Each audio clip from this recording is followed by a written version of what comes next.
Hey folks, so since there is so much interest in chanting out there, I thought it would make sense to record a little bit of the chanting workshops that I offer when I travel and teach.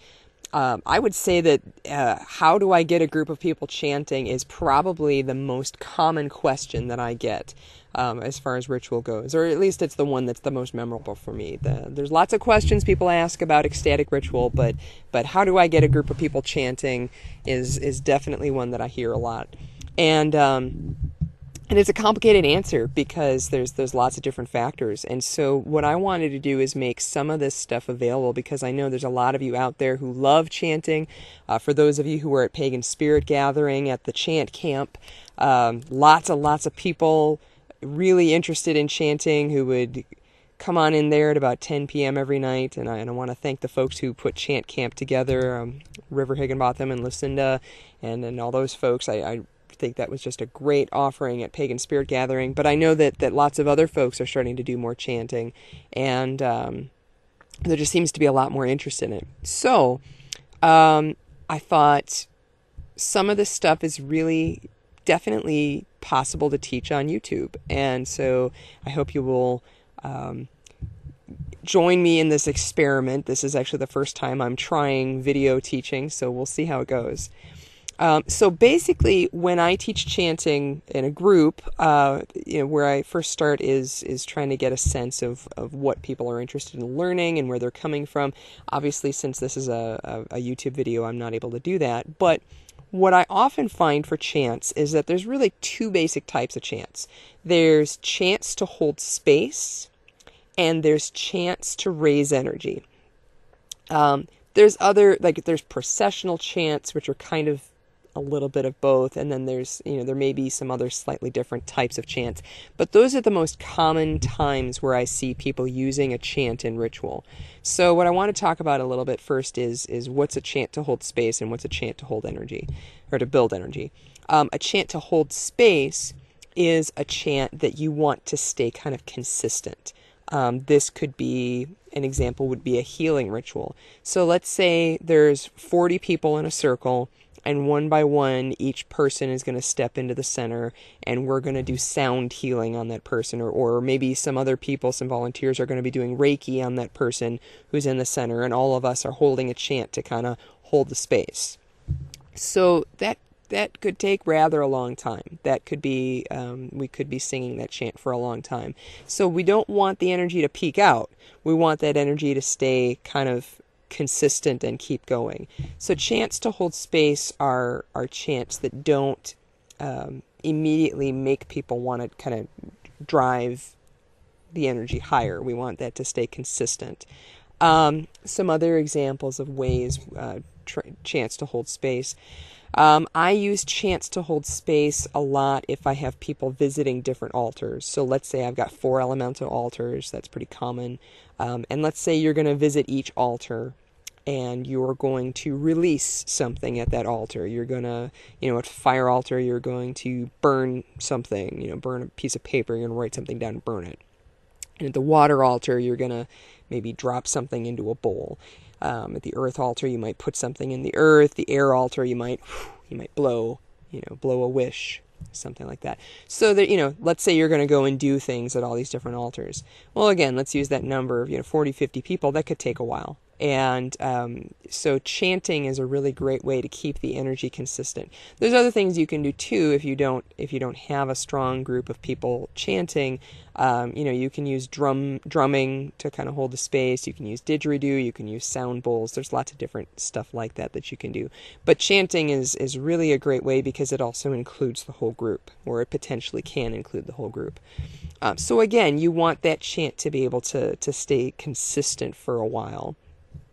Another example of holding space chants, and this is actually the first chant that I'll teach you guys. So if you have I actually was asked to support a triple goddess invocation. So there were 3 women invoking 3 different goddesses at a ritual, and people would line up to go and talk to these goddesses and get wisdom. And there were no limits placed on how long that could take. It was intended as a ritual that would go on until it was time to end. So they needed a chant to hold space during that to keep people's focus. And what that chant served to do is kind of twofold. One is it kept the group's energy focused. And what that helped a lot with was in a ritual like that where some people are waiting in line and would otherwise start to get bored, they might start having side conversations, and that totally isn't what you want to have happening in your rituals, because that's gonna really you're gonna lose your energetic focus. People are gonna start getting distracted, and so the second part, so it keeps the group's focus. The second thing is the folks who are in aspect, the folks who are drawing down those deities, that chant can help their focus as well. If you've got people who start to have side conversations, if that energy starts to kind of wobble out of kilter, it's going to be harder for them to stay in aspect. It's going to be harder for them to do the job that they're there to do. And so you can see some of the different examples of chants to hold space. In that particular ritual, I think we were chanting for about an hour and a half. That's a long time to hold a chant. I laugh that my mouth didn't really work very well after that. But I picked a chant that was really good for holding space for that length of time. If you're gonna, just as a side note, as a technical note, if you are holding a chant for that long, you might want to have people swapping in and out of the lead anchoring role, because after about a half an hour, if you're not used to singing that much, it can be a little bit of a strain. In this case, we did have a number of different anchors, which really helped. So the name of this chant is, I think, it's called Opening, and the only recorded version I've ever seen of it is by Beverly Frederick, who I think this was when she was still recording stuff with Reclaiming. I don't know if Beverly Frederick is the one who wrote it, or if it's just that she's the one who recorded it. So I'm still trying to track down who actually wrote this particular chant. But it's 2 notes, so it's really simple for a group to pick up. And so I'm going to go ahead and sing it a couple times so you can hear it. And if we were together in a group, we'd all be singing it until you guys had it. But I'll just go ahead and sing it for you. So it's Ayo,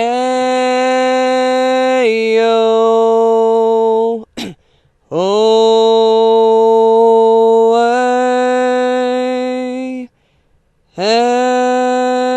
ayo, oh, ay, ayo, oh, ay. Simple chant. Really, the only thing simpler than that chant is having people just sing an Om and keep an Om going. Singing Om together, or just some tone, just Om, or adding some harmonics along with that. If you're having trouble getting a group of people singing and they're like, oh, chanting, that's too complicated. Oh, we don't like to sing. You get them singing Om. Just take ask them to take a big breath in and sing as long as they can, maybe 3 times, so we're going to sing together 3 times. You just take a breath, and then your voice has to be loud enough to give people confidence to sing as well. So if you're leading that Om, you have to, take your big breath in and sing that Om to give, to make it loud enough so that everybody else feels comfortable singing. You sing 3 Oms, and, or just a tone, and it really actually centers your group, it centers the room, and it helps people be more willing to open up and sing. So Om, singing a tone, great way to get a group warmed up. Also gets everybody's throat muscles worked out a little bit, because most people aren't singing all the time, and so once they start singing more complicated chants, they're going to notice that strain in their throats. So Om, the AO chant, as I often call it, but I think it's called Opening. There is a second part to it that's more complicated, and I'm not going to go into that at this point. But that basic chant is it's really good for holding space when something deep, meaningful, serious is going on. It's what I'd call a drone chant. It's in a minor key, which means it's a major key is more like a happy sound. It's more of a brassy sound. Minor key tends to be more of like a dirge or a drone. And but as you can see, that's a good chant for like if you want to just keep that sound going. You can do that for quite a while with a chant. Obviously, I did it for an hour and a half. There's other chants that can be good for holding space or can be good for raising energy. And it all kind of depends on how much drumming you put into it and what kind of energy you're going for. But I'll teach you a couple of chants that I use a lot for holding space, and then I'll teach you a few that can be used both for holding space or for raising energy. So there's a chant by River Roberts called "Take Me Home Again." I use this rather a lot. It's a great one for holding space. There's two things I often use it for. One is if people are visiting different altars and they're releasing something or accepting a challenge or doing something where it's, there's internal meaningful work going on. The other thing that it's really great for is for eye contact. So what I'll have people do is kind of pass by each other or just kind of randomly going around the room looking deeply into each other's eyes and actually connecting in that namaste, the divine in me sees the divine in you. It's a great chant for that. And what's also great about this chant is that it's may my something be a gift to you, take me home again. May my life be a gift to you. May my breath be a gift to you. May my bones be a gift to you. May my hands be a gift to you. May my heart be a gift to you. May my sound be a gift to you. What I tell people, pick whatever word you want. You don't have to wait for me to choose the word. And that's very freeing for folks. There is you can do it in an elemental pattern, but I usually just do a free-form version because it's easier for people to pick up. This chant, for you music nerds who are interested, is in 3/4 time and is in a minor key, which tends to be chants in 3/4 time. It's easier to hold space. Chants in 4/4 time, easier to raise energy. Chants in a minor key, easier to hold space. Chants in a major key, easier to raise energy. You can raise energy with a minor key chant in 3/4 time. You need drums and a lot of willpower, but you can do it. But that's kind of, we'll maybe talk about that in an advanced YouTube video. So may my breath be a gift to you, take me home again. May my, whatever word you want, take me home again. May my life be a gift to you. Take me home again. May my heart be a gift to you. Take me home again. May my bones be a gift to you. Take me home again. May my heart be a gift to you. Take me home again. Simple chant. Keep that going for a while and people kind of get into the zone, and that's about where you want your group to be in for that kind of a ritual. If they're releasing something or if they're deeply connecting to each other, really good chant for that. There is a second part to that one as well, and I really don't ever use it because I'm typically using this with folks who aren't used to chanting and ritual, and just that one part is enough to hold the space. Another chant that I've used, it's one that I've used to hold space, but it can cook up into an energy raiser. But I'll teach it as a space holding chant.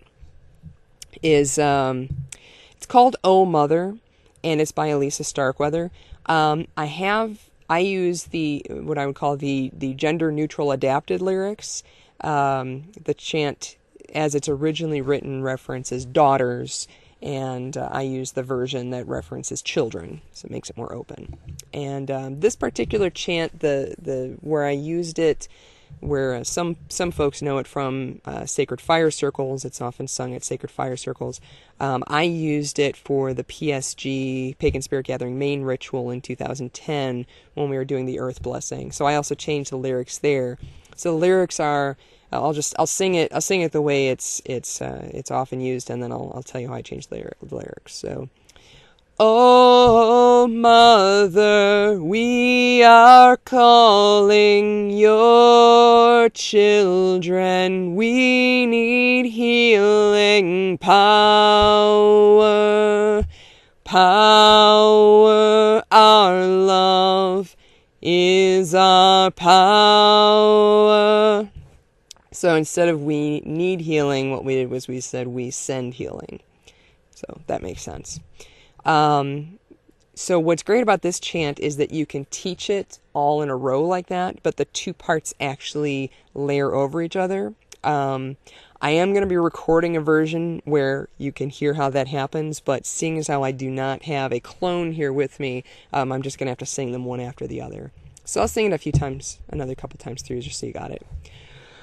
Oh, Mother, we are calling your children. We need healing power.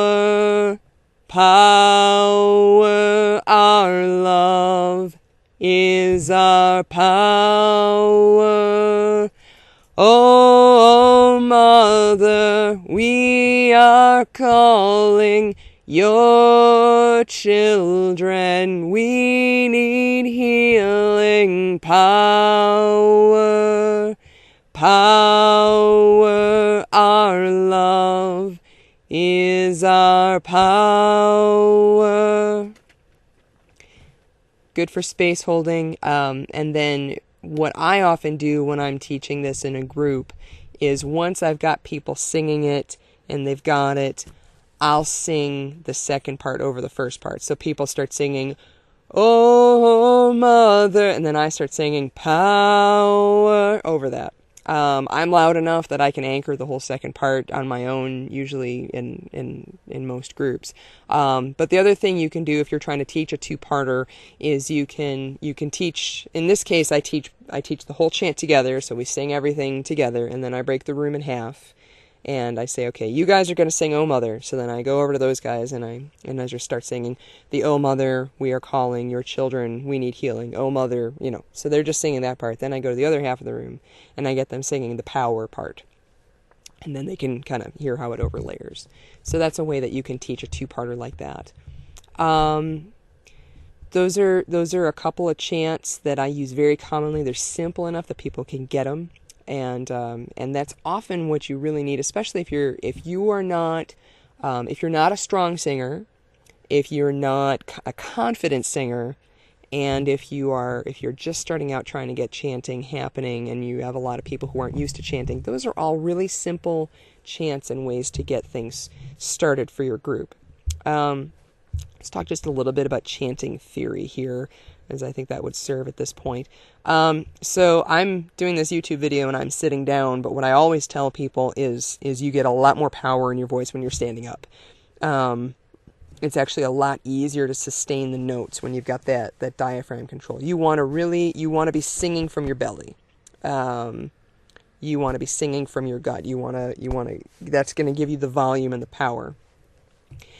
If you're nervous, if you're not used to singing, and all I can tell you is it does get better. It does get easier. If you guys knew me back in the day, when I was a kid, I was the kid that my teachers were like, oh, you can sing quietly in the back, because I was always kind of singing off key. I always thought I was tone deaf growing up, and it wasn't until I started singing chants and reclaiming and at Diana's Grove that I realized that I could sing. And one of the things, so I hear a lot of people say, oh, I can't sing, I'm tone deaf. So what I always ask is, are you tone deaf like you can't hear any notes at all? Or are you tone deaf meaning you're singing notes and you can hear that it's not the right notes? Usually people can hear that it's not the right notes, but they can't make their voices sing the right notes. I have found in my experience that there's two main reasons why that happens. One is very often it's folks who are being asked to sing higher than they can sing, or in a range that they can't sing. I hear this all the time. People who are, somebody who's leading a chant is singing it really high, and I can't follow it. I can't sing those notes. It's out of my range. I can't sing it, and so I try and sing the closest I can, which kind of comes out off key. Once I started realizing that, I was able to play with, if somebody is starting a chant up here in the balcony where I can't sing it, I can try and drop it down an octave and see if I can sing it there. This isn't like advanced musical theory stuff. It's just like singing until you can hear that the notes are right. So it's being willing to experiment and being willing to see where your voice can go. Another thing you can do is you can work to warm your voice up so that you can sing a little bit higher notes. People hear me talk about this. I sing in the shower. I sing in the car. I have to work pretty hard to keep my voice warmed up enough because I have a really low voice, and so if I want to hit any of the higher notes of a chant, I really have to keep my voice worked out in order to be able to do that.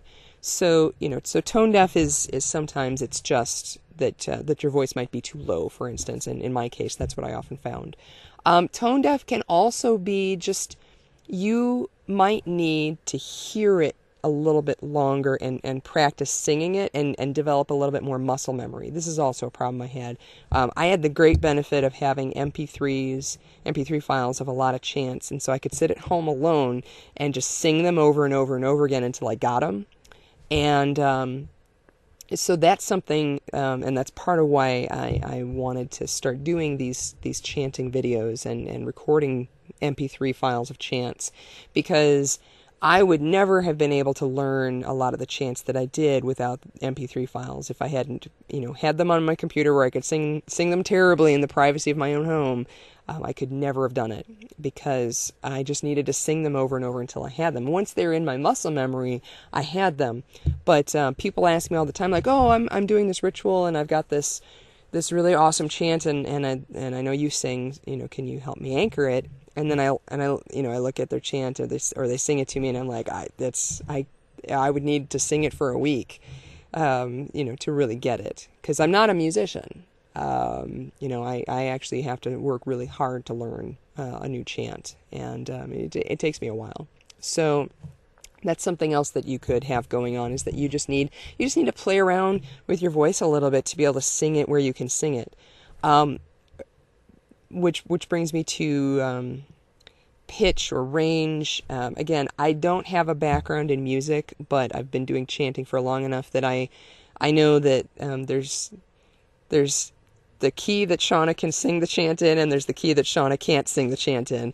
And what I have found, so some of my mentors in chanting, they often taught the axiom that you have to start a chant high because it drops in pitch as you go along. I don't know that I totally agree with that. I do hear it when the chant is started up really high, but what I've noticed is when I start a chant lower, it doesn't go anywhere, and maybe that's just because it doesn't have anywhere to go. But what I notice is that people have an easier time singing a chant when it's pitched a little bit lower. They're more willing to invest in it because it's closer to where they're comfortable singing. That's just something I've noticed over time, and it's worked really well for me, because I go out and I teach chants to groups of 30, 50, 100 people, 200 people, and often it's groups that have never done chanting and ritual before, and I'm able to get groups of people singing because I use a lot of these techniques. So that's something that I found works. If your voice is a lot higher, then you might actually have the challenge of people with lower voices like myself having a hard time singing a chant with you. But what I often tell people is you cannot lead a chant if you can't sing it. That's one axiom. So you have to be able to sing that chant. So for me, there's the pitch up here where, sometimes where I hear a lot of people singing a chant, or where I learned a chant, and then there's the pitch down here where I can sing it. I don't know what key I'm singing in. I just know that I'm singing in the key that I can actually sing it, sing the entire chant. So that's just something to play around with, is are you able to sing that chant? Are you able to sing it all the way without your voice sounding like it's straining on the high notes? And that starts to go into more complicated vocal theory stuff where I'm not the most qualified person to teach you details about that. But if you really are looking at strengthening your voice, you might look into taking singing lessons or vocal coaching. I know a few people who do that. it's something I'm actually considering for myself to be able to take my voice to the next level as a singer and a chanter.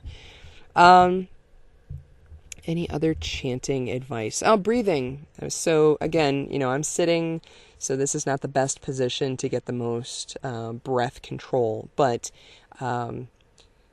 some of you are going to have more, let's just call it lung capacity than others. You can build up your lung capacity, just practicing, singing. I find just singing an Om over and over and over and just seeing how long you can sing it. That can really help, because there's another axiom of chanting, which is it's she's taking a breath, that means we can stop now. And that happens when you've got a group that's really resistant to chanting, when they're really resistant to singing, when they're like, I don't know about the singing thing. It's, I'm not sure about it. So if you've got a really hesitant group, and you get out there and you're leading a chant, and you've probably been to rituals like this where the person leading the chant goes out there and they start the group chanting, and they get through maybe 3 reps of the chant, and then, every time that person leading the chant takes a breath, everybody pauses and waits to see if the person's going to keep singing. So having more breath control allows you to do some things that are actually, they're a little sneaky, but they can help a group be more comfortable singing. The really sneaky technique that I use is I don't breathe. People are like, when is she going to breathe? She's not breathing. I don't breathe for certain chants. It doesn't work for all chants, but sometimes there's a point in a chant where everybody takes a breath. And if I don't breathe during that, if I actually sing through it and get the next repetition of the chant going strong, then I can breathe when everybody else is singing strong.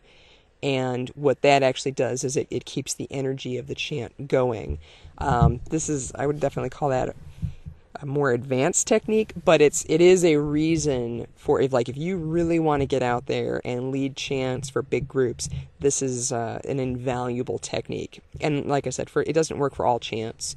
Some chants, it actually kind of confuses people when you're not breathing when you're supposed to be breathing. But for the O Mother chant, it actually can work pretty well.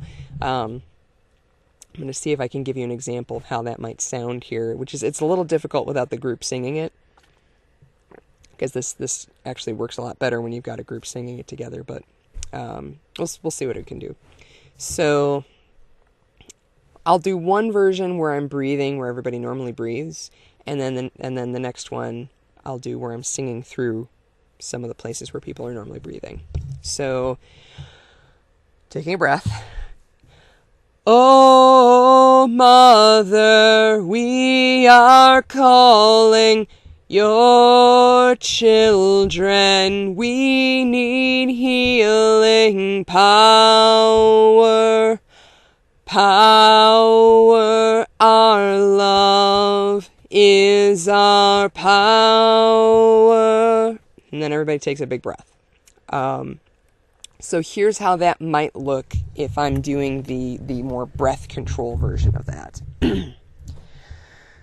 Oh, Mother, we are calling your children. We need healing power.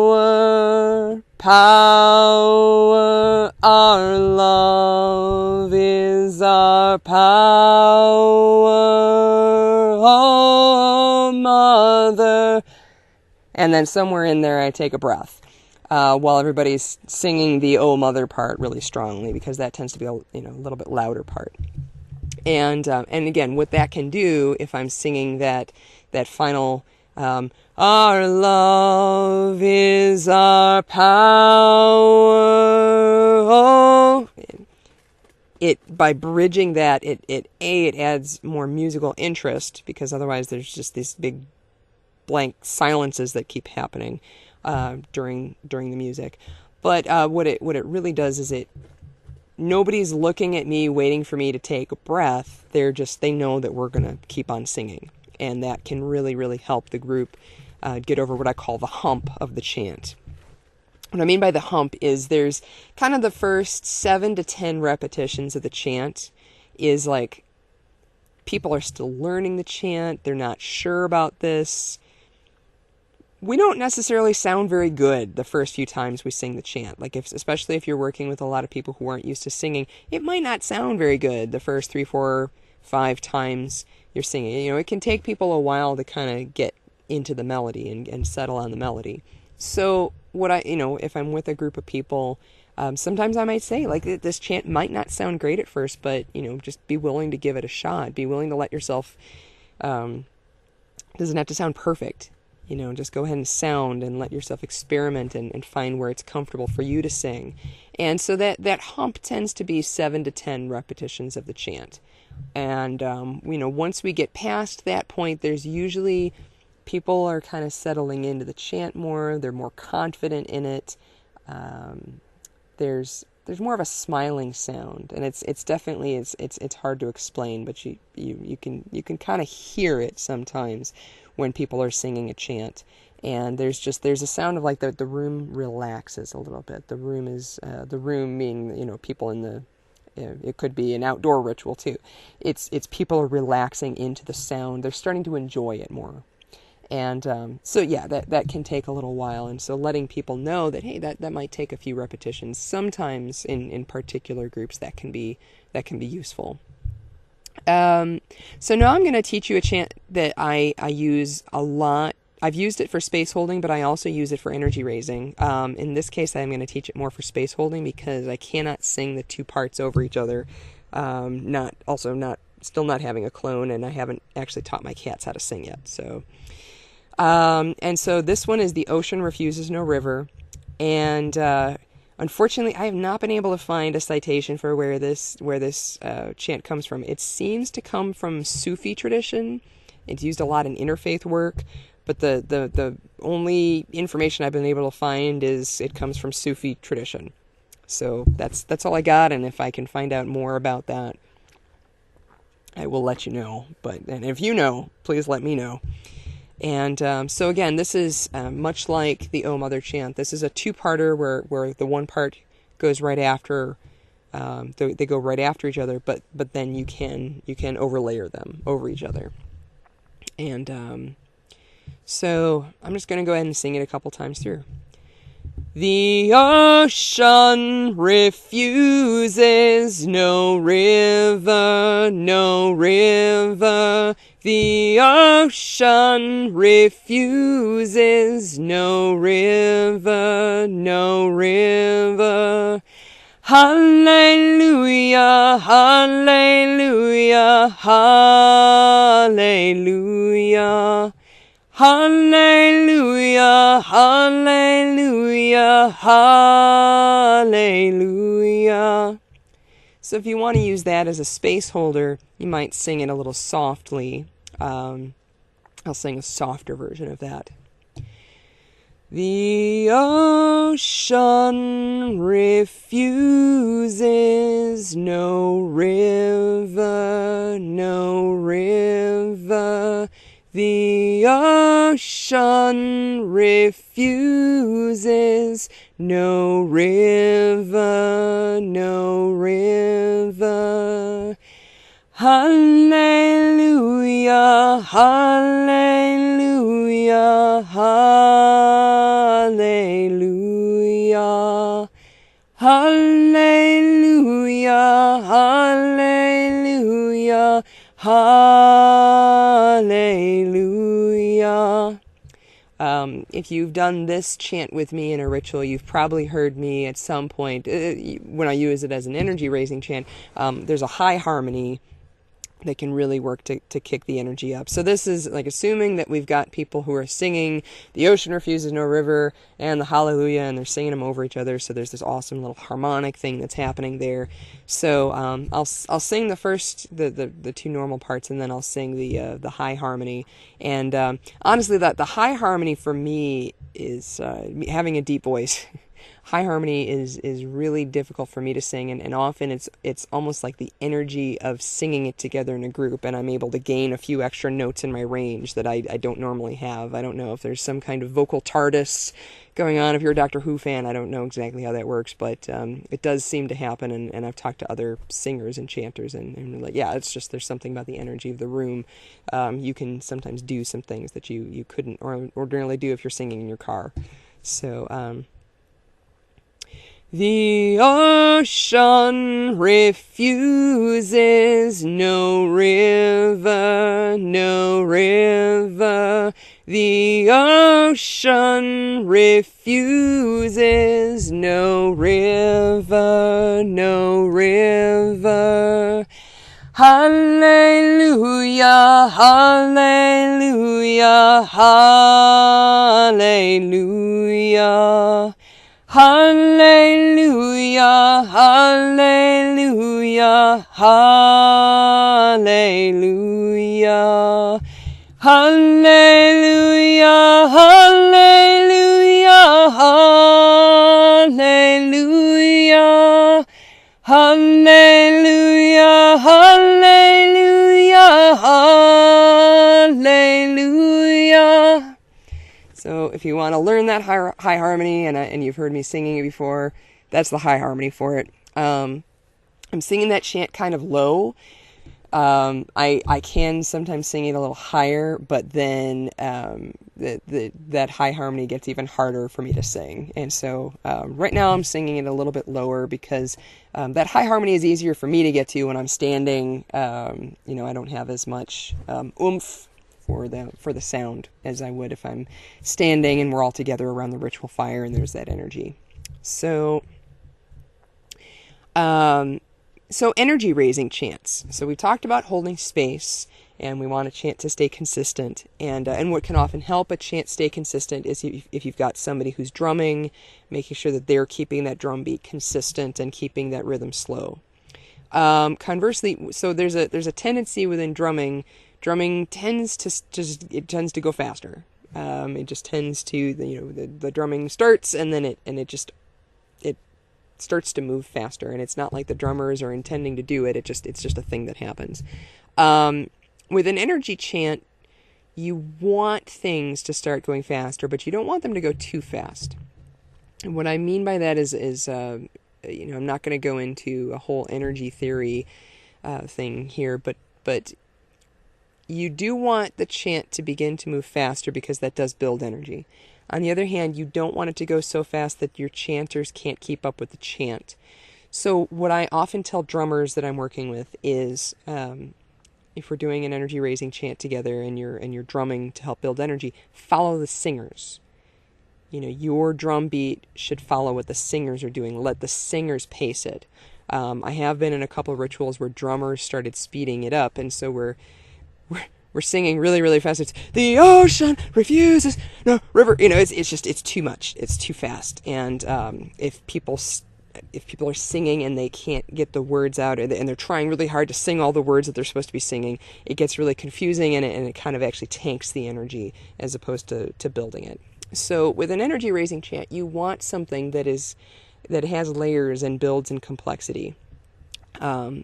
Generally speaking, two-parter chants work a lot better for raising energy. As I said, chants in 4/4 time it's easier to raise energy. Chants in a major key, easier to raise energy.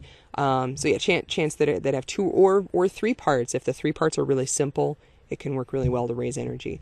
You have to have a group that can sing a 2-part chant, which typically means you have to have at least 2 strong singers. There are some exceptions to that rule, but I would say you want to have at least 2 strong singers who can anchor each part of the chant. Similarly, if you're doing a 3-parter chant, like My Body is a Living Temple of Love, you need 3 strong singers to anchor each one of those parts. So I'm going to sing there's an energy raiser chant that I use. It's Pour It Out for Me. There's a whole longer song that goes with it. It's actually, I want to say that Starhawk adapted it from a Sumerian poem about Inanna. But the energy raising portion of it is pour it out for me. And the words are pour it out for me, pour it out for me. Everything you send me, I will drink. It's very, very simple. This one can work really well for an energy raiser, but because it doesn't have a second part, you really need people singing harmonies with it, or you need drumming, or you need to get people invested in clapping and adding rhythm. It can be a little harder to raise energy with this one just because there isn't that second part to build more. And again, I'm wishing I had a clone with me here that could sing the second parts of things so you can hear how that really adds things. But there will be MP3 files eventually, and you'll be able to hear some of that. So pour it out for me. Actually, I have there's a YouTube video out there.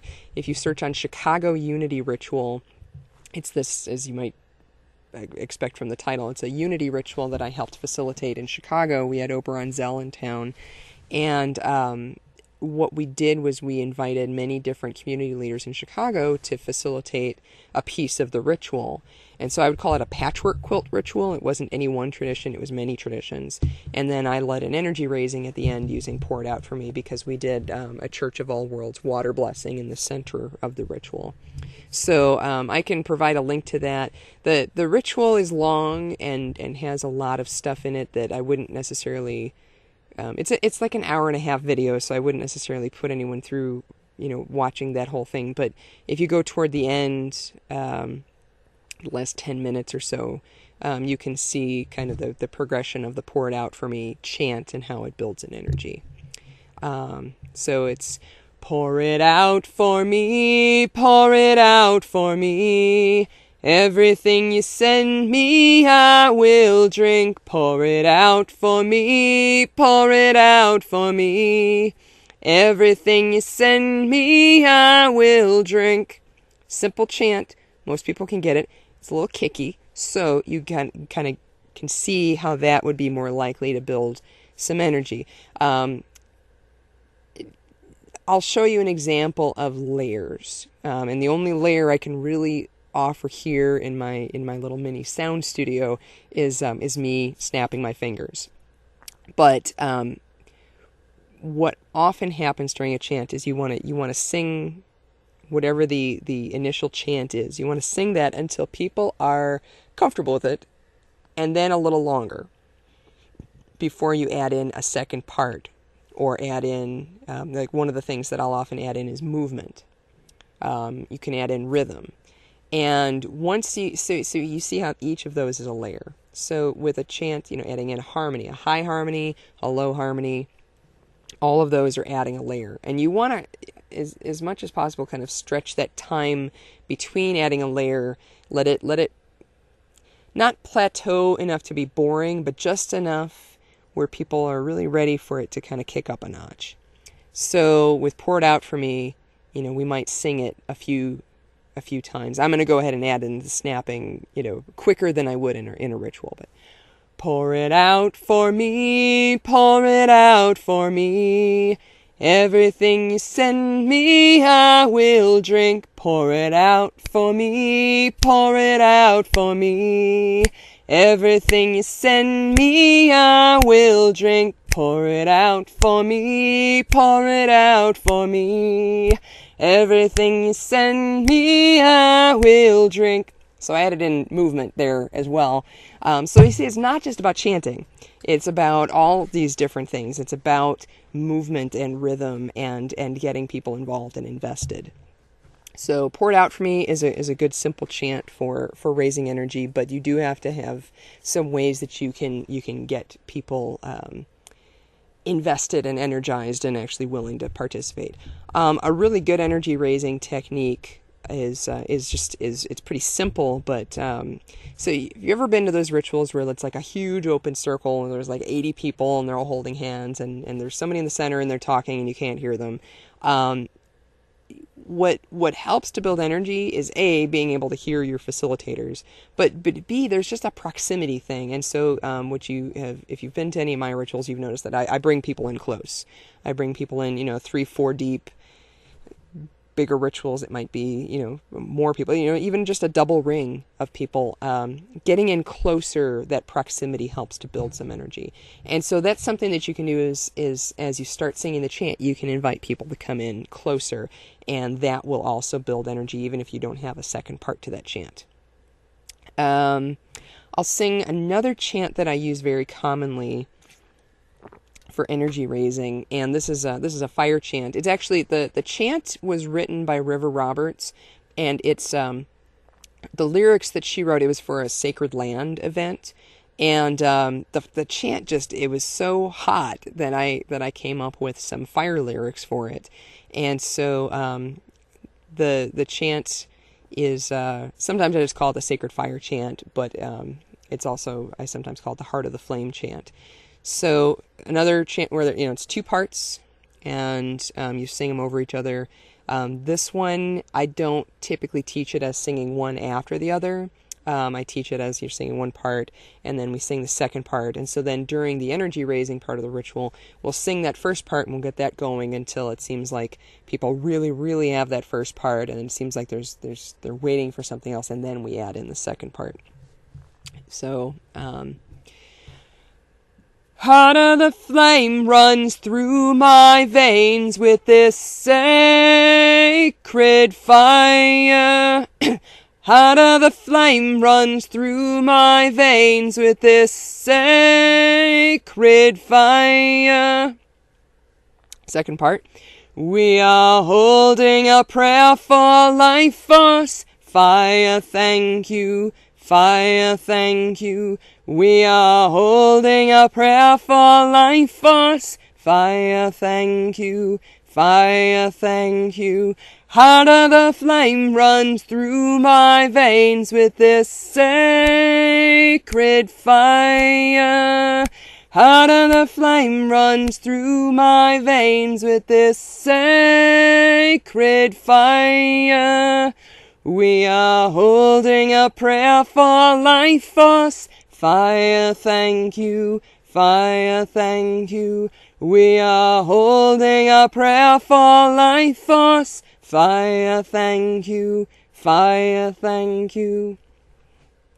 So you can see how those parts layering over each other can really kick up some energy, and then you add in some high harmonies, you can add in some drumming. It's really cool. Getting people doing a shared movement during that can be really potent. Of course, having a fire in the center, really useful for getting that energy going. And that's actually, when people ask me, how do I get people singing? One of the things that I recommend the most actually has nothing to do with singing, and it has everything to do with ambiance in your space. Do you have a fire in the center? Because people gravitate around the fire. I can put numbers to it. It is twice as easy to get a group of people singing if you have at least like a cauldron fire, a bonfire, or even just a bunch of votive candles in the center, kind of holding space in the center. Do you have sound containment? Are you out in a field, or are you in a room? Rooms hold the sound in. If you're outside, if it's an outdoor ritual, can you sing it? Can you sing at least under some trees? If you're doing a ritual at noon and that sun is beating down on everybody, nobody's going to care about how magical your chant is. They want to get out of the sun.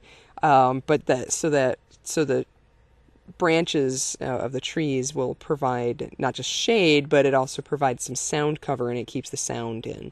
I'm loud, but if I'm out in a field, it's really hard to project my voice to where everybody can hear me. So stack the deck for your success as much as you can, and if you have any way to get some kind of sound cover, sound containment, that really, really can help your chant, because if they can't hear you, if they can't follow what you're doing, the group is not going to be able to follow the chant and help support it as well. So, do you have a fire? Do you have any kind of sound containment? Those are some really basic things. How's your voice doing? Did you take the time to warm up your voice?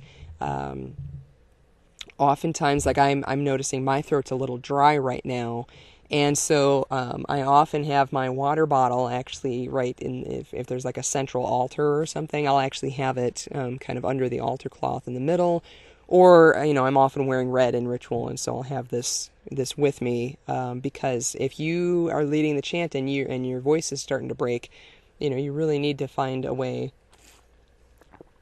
to take a drink and get your throat so that you can sing. But for me, I'm not. I don't know if other singers like wake up in the morning and they can just sing. I'm not that person. I wake up, and if I'm trying to teach you a chant in the morning, just after I rolled out of bed, it would be, all right, we're gonna sing some chants together. My voice is pretty rough in the morning, and so I often need to sing for like a half an hour to an hour to get kind of the, not to be gross, but to get the kind of the phlegm and the roughness out of my voice. So that's something to think about too. Is you may need to put in some time to strengthening up your voice so that you can help anchor this. If I notice, like, if my voice is starting to break on some of the notes, I might need to just, clear my throat in between reps of the chant. And you can do that. You absolutely can do that. Just try and do it in a way that it doesn't break the rhythm of the chant. So another really amazing energy raising chant, but it definitely you need like at least three strong anchors to do it, is My Body is a Living Temple of Love. And this one is by Robert Gass. The chant he sings it a little bit differently on his CD, and but the way that I sing it is the way I learned through Reclaiming in Diana's Grove, and I would say that this version raises a little bit more energy. I can't even actually sing the other version, but if you buy his CD, it's on there. So Robert Gass, My Body is a Living Temple of Love. My body is a living temple of love. My body is a living temple of love. First part. Second part. My body is the body of the goddess.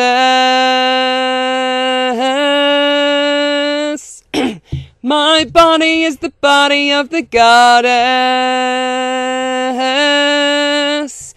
Oh, I am that I am. Oh, I am that I am. My body is a living temple of love. My body is a living temple of love. My body is the body of the goddess. My body is the body of the goddess. Oh, I am that I am. Oh, I am that I am. So when you're singing that as an energy raising chant, that third part is going to be the one that people are going to gravitate to. I think it's probably just because it's the easiest one to sing. And in energy raising in the Reclaiming tradition and in Dinah's Grove and probably some other places, but I haven't experienced it except in those two places. The way I do energy raising is we sing the chant until people's mouths kind of get tired of singing the words, and at some point I'll start singing singing just melody without words, and singing just a tone and getting everybody into just a tone. And so with that chant, people eventually start to gravitate over to that third part. So everybody's singing, oh, I am that I am. And then we're just singing, oh, oh, and then, you're making kind of the singing bowl sound together. And so that's another amazing energy chant. In fact, my cat is liking the energy raising that we're doing. She's come to help us sing here, apparently. Trying to think of another interesting energy raising chant that I can sing. There's one that I have used on occasion. It's Teethorn Coil and Sharon Knight. It's on their CD, and I think it's called Heart's Desire. Really great energy raising chant. This is another one that on their CD. There's kind of I guess you'd call it a descant. There's like a high harmony piece that they do. I haven't ever successfully done that part in a ritual, although I have come up with every once in a while I'll come up with like a second part, like a high harmony kind of second part to it, but I'll just sing the basic chant as it's on their CD.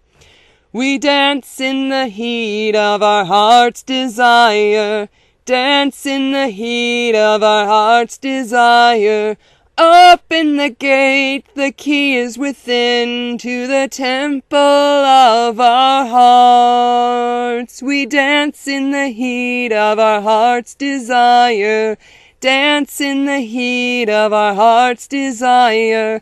Open the gate, the key is within, to the temple of our hearts. Again, much like with Pour It Out for Me, if you don't have a second part, you need that drumming or people snapping and clapping to kind of keep the energy building with that. Adding in a high harmony really, really helps with that chant. That's another good energy raiser. I'm trying to think of another good energy raiser that I can teach. Well, so here's one that actually is way more commonly used as either an invocation or as like a space holding kind of a chant. But I actually used it for an energy raiser at Beltane this past year in Chicago in 2013. What I did was I had a 3-day ritual class where I was teaching ritual for 3 days. So it was very intensive. We learned a lot of stuff. We went through a lot of different techniques. But one of the things I wanted to play around with was using some techniques that were a little more difficult. And because I wanted to be able to explain in the group, like, why did that work or why was that difficult. So the chant is Ancient Mother, and it's also by Robert Gass. I changed the lyrics to make it more gender inclusive, because that's some of the work that I do, is trying to make rituals that are open to all genders. So instead of Ancient Mother, it's Oh Beloved. So I'll sing it once through as Ancient Mother, and then I'll sing it once through as Oh Beloved, so you can hear the difference. Ancient Mother, I hear you calling. Ancient Mother, I hear your song. Ancient Mother, I hear your laughter. Ancient Mother, I taste your tears. There's a second part to the chant. You can actually find it on YouTube if you just search on Ancient Mother, Robert Gass. You can hear it, and it's a lovely chant, and it's got this. I would say it's like a litany of goddess names being sung very percussively over it.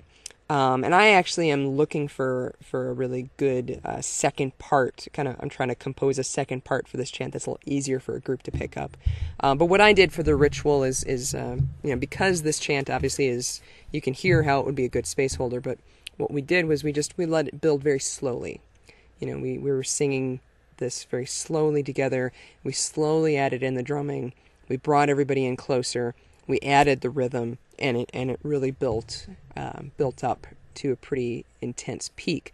But we were willing to take the time with it to do that. So this is one of the rule breakers. You can take a chant that doesn't sound like it would be a good energy raiser, but you can actually build it up into that if that's your intention, and if you have a lot of skilled musicians kind of working together to do that.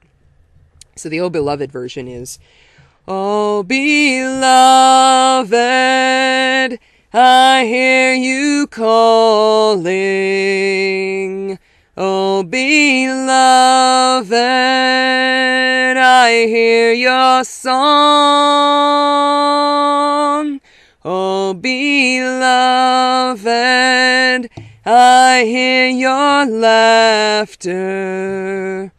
Oh beloved, I taste your tears. And I think I pitched that a little bit lower because I think before I was singing a little too high for me. So good space holder, really great. You can use that as a goddess invocation if you want to use the Ancient Mother version. It's good for a number of different things, and but you can use it as an energy raiser too if you are willing to take the time to bring the cauldron to a boil, as they say. So I think what I'm going to do is just sing another couple of chants. Some of them are space holders and some are energy raisers, but just to give a couple of examples. I think mostly space holders. This is actually another chant that I used at the Beltane ritual. And citing who wrote it is difficult because it was a large group of people wrote it at a Diana's Grove Mystery School event. I know that Lucinda Son was one of the folks who was part of the team. It's called Cracking Open, and citing who wrote it. It was a group of people at the Diana's Grove Mystery School is probably the best and most accurate that we can get at this point. There's two versions of it, and there's one that was the lyrics that were written by that group. I changed the lyrics a little bit to add in some Sufi stuff. There's a Sufi saying that the heart must break to let the light of God enter you. That only through your heart breaking can that light of God actually enter you and fill you. So I think the original lyrics are cracking open, reaching down, rising up, I am growing. The lyrics that I used for the Beltane ritual are cracking open, reaching down, break my heart, let the light in. Cracking open, reaching down, break my heart, let the light in. Cracking open, reaching down, break my heart, let the light in. Cracking open, reaching down, break my heart, let the light in. So musically, what's really interesting about this chant is that it's actually often in chants you have a hard time keeping the group singing the chant. This chant, because of some musical, there's a musical thing, and I don't know enough about music theory to be able to actually explain it. But if you have a music theory person on the payroll, they can explain it to you. Because of the way the ending note is, you want to sing the next note, and essentially it's an unresolved note. There's a tension, so you want to go right back into cracking open, because it compels you. The music compels you. Cracking open, reaching down, break my heart, let the light in. Cracking open, reaching down, break my heart, let the light in. So that let the light in, it ends on that, it's an unresolved note, and you want to go into that next part. And so that was actually one of the challenges we had in the Beltane ritual, and one of the things we talked about a lot after the ritual is, wow, people really didn't want to stop singing that. Like, how do you get people stopping singing a chant when when it's time to go do the next thing? So that's a really good example of that, and that chant works amazingly well for holding space, and it's really, it worked well, but we couldn't get people to stop singing it. And so one thing is, like, I call it the Chant Engine or the Charisma Engine or the whatever engine. If you are the one anchoring the chant and you are the loud one, if you are the one really, really making that chant happen, there's kind of two times you want to drop your voice out. One is, I call it cutting the engines. So you want to see if the group's got that chant. So let's say we're singing the Heart of the Flame chant. Heart of the flame runs through my veins with this sacred fire. So we're singing that part. I might want to drop my voice out or drop it really way down in volume to hear if it's time to add in that second part. So that's one time when you might want to cut your voice out as the chant leader. If the group's, you want to see if the group's got it. If they don't, then you want to come back in. You want to come back in and anchor it until the group's got it solidly, and then you can add in that second part. The other time is if you're trying to end the chant, but you keep singing it, so the group doesn't know it's time to stop. So you can drop your voice out, and you can give your team members who are also anchoring the chant, you can give them kind of the high sign to drop their voices out. And in this case, I actually had it took probably 10 repetitions of the chant to get the group to stop singing it, because I went and gave deep, meaningful eye contact to my team members and started actually giving them the signal to bring their voices down. And then there's a certain point when there were just a couple of participants who were really, really, like, they had their eyes closed and they were singing it, and they were really in the moment. And because they were still singing, all the other participants were still singing. And so I actually went to a bunch of other participants and actually just, kept on, inviting them to bring it down. If you step out and you go, okay, stop singing, that doesn't really serve your energy purposes and what you want to have happen. So you need to make those transitions as subtle and as smooth as you can. And, it's okay that it takes time. It's okay that it takes 10 repetitions of the chant for it to end. Those are a couple of different things that you can do.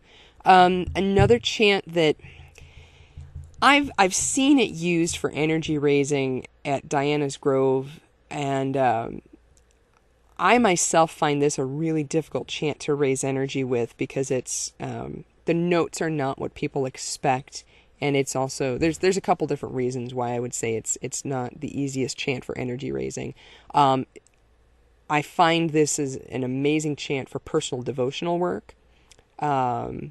You certainly can use it for energy raising, like any chant. You certainly can.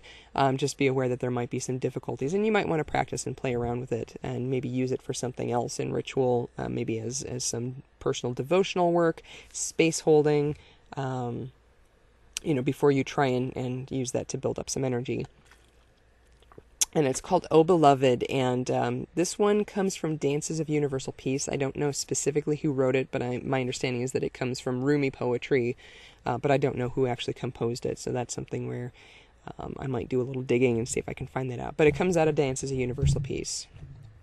And because it's from Dances of Universal Peace, there are movements associated with it. I'm not going to do those here, because there's no point, because you can't really see, but also I'm just going to focus on the musical aspect of it. And I'm totally going to forget how this chant goes, so that's awesome. So that brings up a good question about what do you do if you step out in front of the group and you're all ready to sing this chant, and suddenly you forget it. So one thing you can do is what I'm doing right now, which is stalling for time and talking about something while you search to remember. It also helps to have a backup person with you who knows the chant and can sing it to you. Maybe that's somebody who isn't comfortable stepping out into the group and teaching it, but they can quick whisper the first couple words in your ear, and then you're like, oh yeah, I got it. So, beloved love within. Beloved love within, let thy thoughts become my thoughts. Let thy wish become my wish. My actions, thy actions. Let thy love become my love. Let thy love become my love. So this is another chant that the one thing that makes it a good energy raiser is that you do want to keep singing it. You do want to go right back into that beloved part. But as you can hear, that the notes are not what the Western ear is used to. And so that can make it, I have found that can make it a little bit challenging as an energy raiser. But just the same as the Ancient Mother chant, that one works really well when you give it a nice slow build and you've got some good drumming support with it. I want to talk now just a little bit about a technique. It's called Cantillation. And this is a little bit more of it. It can be a really simple technique, but in using it in ritual, it can add a lot of depth to your rituals, and so just from that standpoint, it's a little bit more complex. Cantillation is basically when you're singing words, and so I didn't grow up going to church, but I've attended weddings. Like my friend had an Eastern Orthodox wedding where the priest was up in the front and he was singing the entire liturgy in just like one or two notes, and then there was this entire chorus of men up on the balcony, like canting, singing back to him. It was very, very cool. So one thing that you can do is you can sing liturgies. But one of the things that my secret, one of the reasons that I do extemporaneous ritual where it's not scripted, I can't memorize anything. No, I can't memorize to save my life unless it's sung. So singing something, memorizing by music is actually a very old technique. The bards and the druids were using it. We can use it. So singing something is a way that I can memorize things. And there's a few, basically I would call them poems or poetic benedictions or blessings that I will sometimes sing as a part of a ritual. And so the way that I do it is I usually have the group, so everybody's usually standing or sitting in a circle. In this case, standing works a little bit better. And I have everybody singing an ohm, or just a tone. So I get everybody singing that note together, and then I sing the cantillated poem or invocation or whatever it is. I sing it over that. So I'll sing a couple of the ones that I've done in the past that are specific, and then I'll give an example of a more extemporaneous cantillation and how that can be used in a ritual. This is very weird doing this without a group of people, so you might want to just like hum along with it, so that you can kind of get an idea of what it sounds like with the two layers. So imagine everybody's home, so the whole group is making that singing bowl sound. And then I would maybe sing over that something like, I saw your face before you were born. I knew your name before it was spoken. I heard your voice before you cried in birth. For I bring only beautiful things into this world. So that's something I've used as a blessing, as the divine singing a blessing back to the group. Where the lyrics come from, those I did not compose. Those I got. So they were, I heard them on, there was actually a science fiction television show called Jeremiah, that there's a prophet, a guy who speaks words from God, and he says this to one of the characters as a message from God. But my understanding is that the writers actually got this from something. This is actually something that comes out of, it's biblical. But it's slightly differently worded. So, but it works really well as as the divine offering a blessing. So I was very happy to borrow that and utilize that.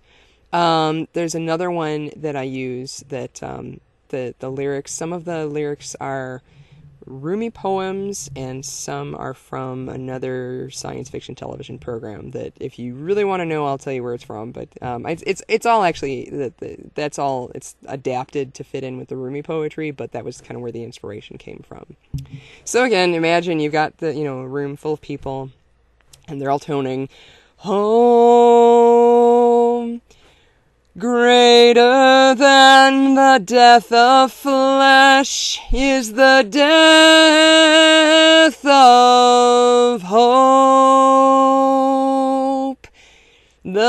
the death of dream, your grief for what you've lost holds a mirror.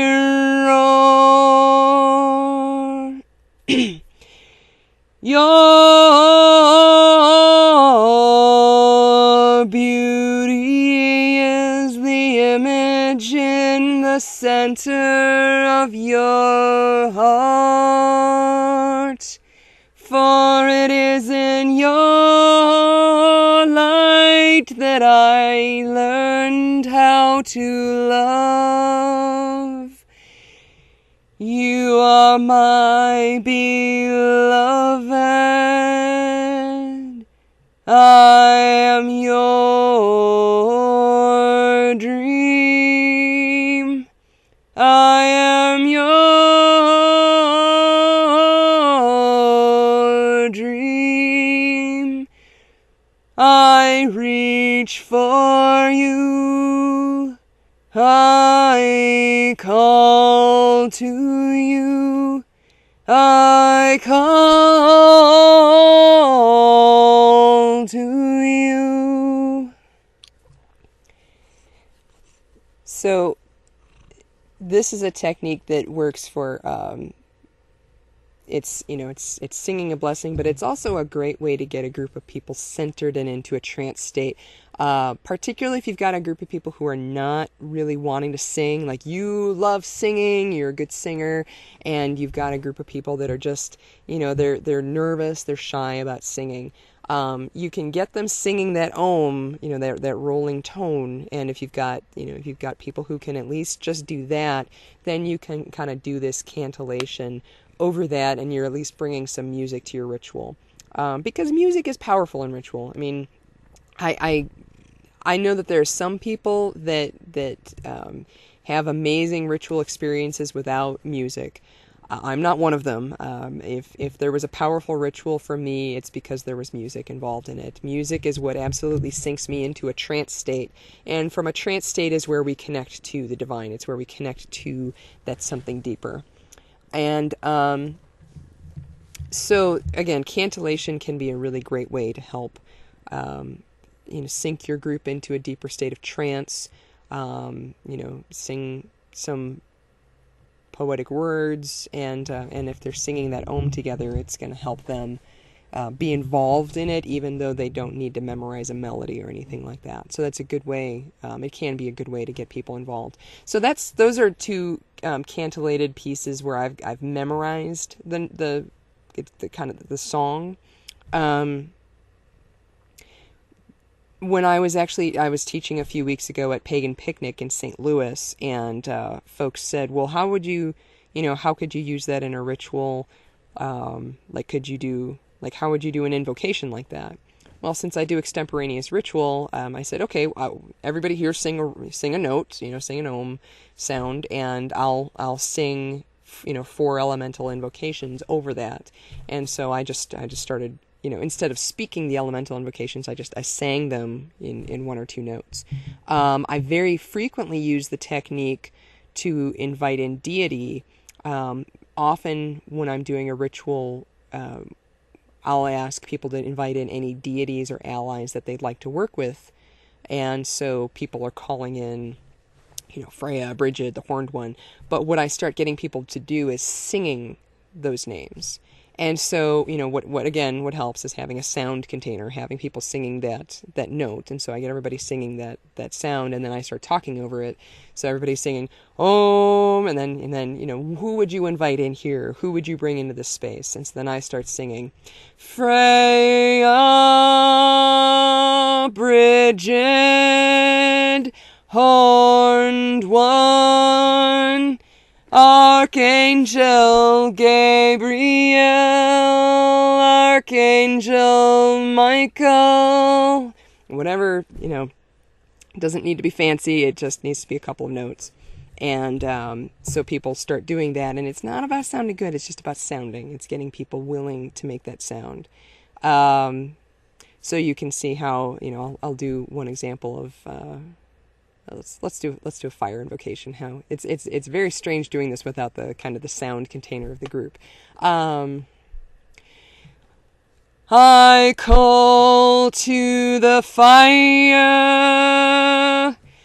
bring your passion here, bring your light, bring your life force. What will you transform? So, you can just, whatever it is that you were going to be saying, you're singing it in a couple of simple notes. And that can add a lot of power to your ritual. You don't want to do too much. I mean, if you want to do an entirely sung ritual, that's one thing. That's a technique that, if you decide you want to do that, that can be really potent. There are times where it could get a little overwhelming if you're using too much of that in a ritual. But you can see how it, it might help your group trance out. And again, if this is something where you're trying to get people in your group to want to sing, these are some ways that you can help model that, especially if your voice is really strong. So I think that's all I've got for the moment. We've actually gone through a lot of the stuff that I teach in my intro to chanting class and some of the stuff that I teach in the advanced chanting classes. Certainly there's lots more chants out there and lots of amazing chants. There's also lots of terrible chants. And so, just to give a little bit more chanting theory as a closing, people ask me, how do you get people chanting? And one of the things that I say is, you've got to pick a chant that you can sing is one thing. There's all sorts of chants out there that I'm not really great at singing. They're not easy chants for me to sing. Actually, my friends in Trillium Reclaiming up in Detroit, they like a lot of kicky, what I would call swing choir chants, and a lot of those are just again, I'm not a musician. I've trained myself to sing very specific types of chants for groups, and sometimes the chants that they choose are they're not chants that I could lead. They can lead them because they there's folks there that have some really amazing voices and vocal training, and but some of those are too complicated for me to sing. So sing, you have to sing a chant that you can sing. But there's kind of this joke, and you can see it in the beginning of Isaac Bonowitz's book, Neo-Pagan Rites, and his wife, Isaac has passed, but his wife Phaedra Bonowitz was doing a singing and sacred sound workshop at the Chrysalis Moon Festival in Indiana a couple years ago, and she said there's this pagan dirge thing that happens, and if you know a lot of old school pagan chants, they're all very dirgy, very stompy, and those are not great chants to raise energy with. And typically they're not. It's again, you can raise energy with any chant, but there's some chants that make it a lot harder to do. And so I'm not going to name any of these chants by name. I'm not going to call them by name just at the moment. But there's some chants that it's harder to work with, and so that's something where learning to choose what a good chant is. Can take some time. And, maybe you're really good at anchoring a chant, but you're not so good at being able to tell what a good chant is. So that's time to partner up with somebody else. Or maybe you are a really great singer and it doesn't occur to you that the rest of the group isn't going to be able to get this incredibly complex chant. So that's something where you might want to have somebody that you check in with about that. The chants that I tend to pick, all the chants that I just sang are ones that I use pretty commonly. Pretty simple, easy for me to teach to a group of people that aren't used to singing. And it's there's an aesthetic to chants. There's chants that I like. I tend to like more droney chants. There's definitely a personal aesthetic, and your group may eventually develop a personal aesthetic for what you like about chanting and chants. But what I'd say is it's got to be musically complicated enough to be interesting, but it's got to be simple enough that people can learn it. Kind of the rule of thumb that I use is, like, if people actually have to write it down, it's probably too complex for most public rituals. So you want something that people can pretty easily learn and step into and join. Another thing about chanting that doesn't have a lot to do with chants is it's more about you as a facilitator. So if one of the things that you really want to do, you love chanting, you want to bring chanting to your group. Let's say you spent the week with chant camp at Pagan Spirit Gathering and you are just in love with all this music and you want to bring that back to your home group, and you're kind of despairing because you're trying to teach chants to this group and everybody's like, meh, I don't really want to do that. Or it's just it doesn't quite sound the same. Like I said, I used to be the kid that they didn't let sing loud. They were like, you go sing quietly in the back because you sing off key. So it was an utter shock to me when I finally started singing chants at Diana's Grove and I could actually sing them. And I felt comfortable singing them. And then after a couple years, I started working, Lucinda would do this singing workshop, and I forget what she used to call it, but she would teach people how to sing harmony. And I started hearing harmony in my head, and I started being able to sing harmony along with the chants. And that just blew my mind. Here was me, I thought I was tone deaf, and here I was not only able to sing the melody, but I could sing harmony now. Usually it was singing a lower harmony because people would sing chants high enough that it was hard for me to sing it, so I would go to a low harmony, and I could do it, and that was just stunning and amazing. And then I started learning a lot of chants by listening to the MP3s and singing them over and over and over again. So I got better at chanting. But I always, what I was always told was, well, the person who's best at leading the chant should do it. And so, at Diana's Grove, there were always these amazing singers who were better than me that, that was like, of course they lead the chant. Why would I lead the chant? I'm just singing it. I'm just one of the people in the group. And then even when I was leading a group with River Higginbotham in St. Louis, there were people who were more skilled at leading the chant. And so it never even occurred to me to learn how to teach people how to chant. And then I moved back to Chicago and I was facilitating a Yule ritual in 2008. And there I was, and there was nobody else to sing the chant. There was nobody else to teach the chant to the group. And I did it. I didn't die. I got through it. It was not the best chant teaching that ever was. But I did it, and I realized that I could do it. And then the next time that I led a chant solo, I want to say that was the Unity ritual where I sang Pour It Out For Me. So Pour It Out For Me was really only this, when I did that Unity ritual, that was really only the second or third time that I'd ever led a chant for a public ritual for a group of people. And so what I'm here to tell you is that if you work on developing your voice, most of you are going to be able to do this, but you have to put the energy into it. You have to put the time into it. You have to do the vocal warm-ups. You have to learn how to do this. Some of you might need to take voice lessons. You might need to take singing lessons, or take a singing class. I'm not going to tell you that everybody can do it because not everybody can. Not everybody is going to have a loud enough voice. Not everybody is going to be able to sing the right notes. You have to be able to sing the melody. But most of you are going to be able to do this. And the one key that I think is probably my greatest asset as a facilitator, I know exactly what chants I can sing. I know what chants are out of my league. I know what chants are going to be too complicated for me. But the asset that I really bring to it is that I am just so in love with that sound of what we all sound like together when we're singing. And it's an amazing sound when we're all just synced up in ritual and we're looking at each other across the fire and we're connecting to the divine, and there's just this sound that is coming out of our mouths.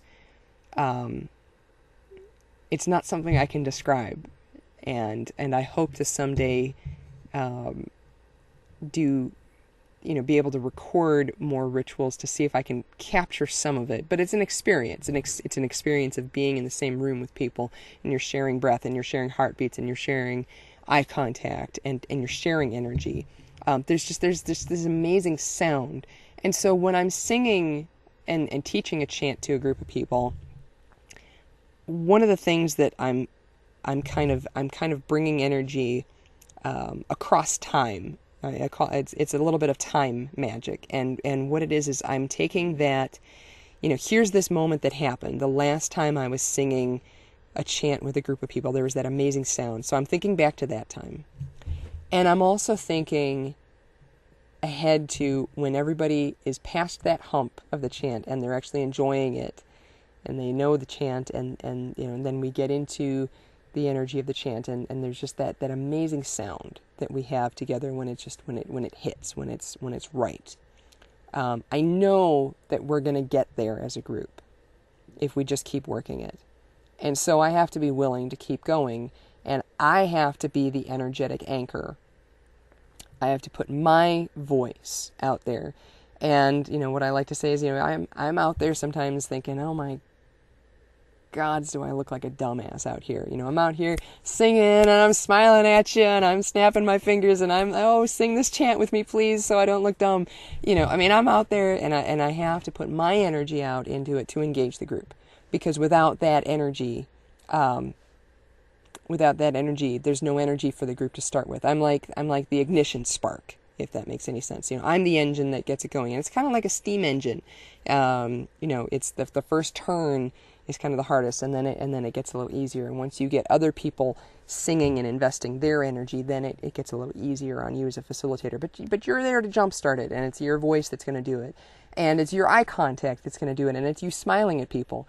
I see people step out, and I don't know what it is about some of these old pagan chants, but they come out and they start singing with this really dour expression. They'll say, "We all come from the goddess," and they're frowning. They're not excited to be singing it. I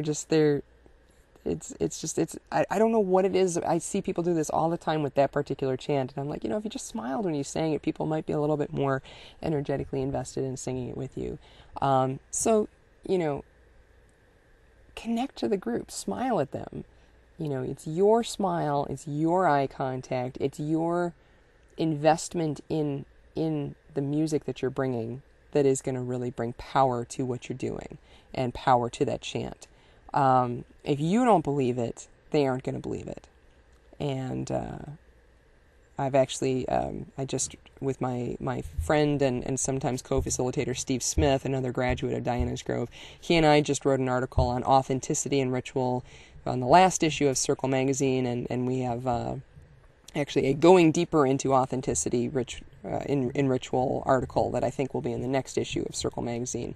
And so you can read up a lot on authenticity and what that means, but for me the core of it is that I believe that if I can get a group of people chanting together and being willing to sing, willing to make a sound together, willing to make sacred sound together, that we can begin to really change the world. And it changes in subtle ways. But just that, if we can connect to that something larger for just a moment, how many things in our lives would really change? How many things would not matter so much? The stresses, the drama, the stuff we get all bound up over. What if that stuff didn't matter quite so much anymore? For me, that's why it's worth getting that group past the hump where they're like, I don't know about this, I'm not really good at singing. You've got to help them get past that, and it's your charisma, your authenticity, your connection that is going to help them get there. And some of you are going to be good at the deep, meaningful eye contact. I'm looking deeply into your eyes, and getting up close, kind of thing. And some of you, that's not what you're going to be good at. Some of you are going to be, maybe you're a really strong singer, but connecting with eye contact is not ever going to be your strong suit. And so again, that's where it's not just about one person singing.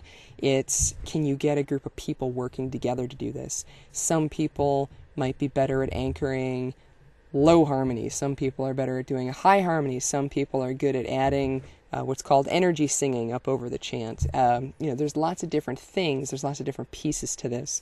You don't have to be good at all of them, but recognize that many of those pieces are what's required to make it really, really work. Having drummers is great. I'm not a drummer. I might eventually become one, but I know some amazing people who drum and they sing, and I don't know that that's necessarily a skill that I'm going to bring quite in that way, but I'm able to get people singing without drumming, so that's a skill that I bring. So one of the things with chanting is just looking at what you do well, focusing on that, looking at the things that you might might look at learning to do better, looking at the things that you could really try to do those things, but is it, are you really going to be able to do that? And for me, that's what I've drumming has been that thing where I'm like, I don't know, is it, because it's going to take a long time to really learn how to drum well. And I don't know that that's something that I really have a talent for. So that, but body movement I can do. Getting people clapping I can do. Getting people singing I can do. So looking at your strengths and looking at the areas where maybe you don't have as many strengths and trying to find other people who do have those strengths to partner up with. I wish you the best in your work of whether you're using devotional chanting with a small group or if you're looking to lead big public rituals and get people singing and chanting. As always, drop me a line if you have any questions. I'm thinking of doing some Skype calls or some Google Hangouts to kind of workshop out any specific issues or teach you new chants or things like that. So if you're interested in something like that, let me know. My email address is shaunaora@gmail.com. And you can find me on Facebook, Shauna Ora Knight. Knight is in round table. I can't accept any more Facebook friends requests. Facebook has cut me off at 5,000, but I do have a fan page, and you can find me there. And I'm always happy to talk about ritual techniques with folks. And if I don't get back to you right away, it's probably because I'm traveling. But I'm always interested in questions. What are the things that come up? Because if you ask questions, then I might be able to do another YouTube video where I talk about here's some advanced kind of crazy stuff that comes up when you try and get people chanting. Did you know that this could happen? Because I didn't. I like hearing stuff like that. So thanks. I hope this is useful for you, and blessed be.